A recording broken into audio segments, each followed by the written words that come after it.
aha kanisa ya St Peter's Cathedral Duhaga Bishop w'ubureberezi bwa Bunyoro Kitara Samuel Kahuma Abwore ubu yabakuriremo kuburira yagira ngo kwikirizo kutinemezo mu Kristo no kutwarwe bingonza hamwe n'ihunga.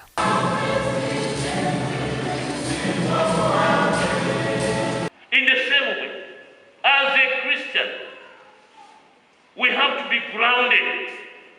We have to be grounded in the Christian faith.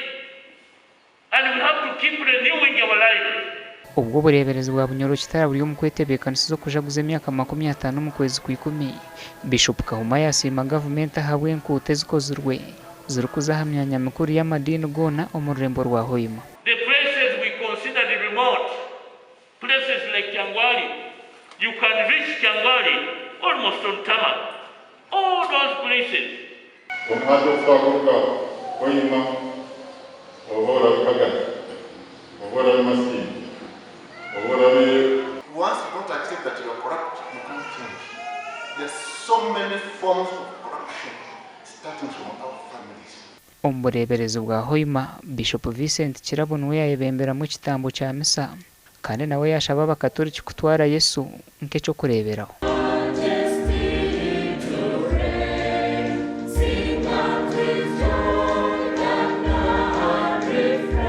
Kristo akumbukire asangire kwetekanize imitima yaitu asangire muki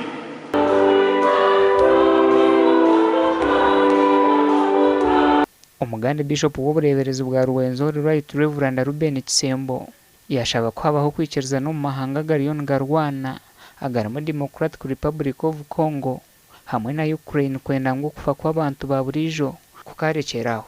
Bishop kugambe bino yabana hayo butumwa bwa Easter aha kanisa ya St John's Cathedral omuri Fort Portal.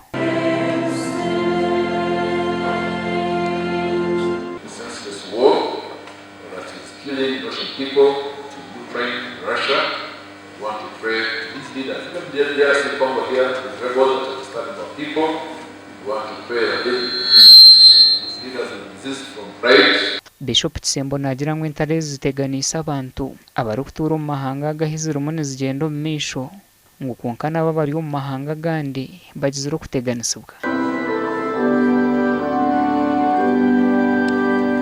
This cartoon was saying, but blood is supposed to be given for free. Blood is supposed to be given for free. And then the first doctor says, well, it used to, but these days things have changed. Arukuherezo muramwa gw'ikanisa ya Uganda gw'umwaka ogwo okurugerera amaswa garengero busasi ogunajyangu utaroho mazima garengere thimweji okukira na munonga ahakira ku Yesu yazocireho.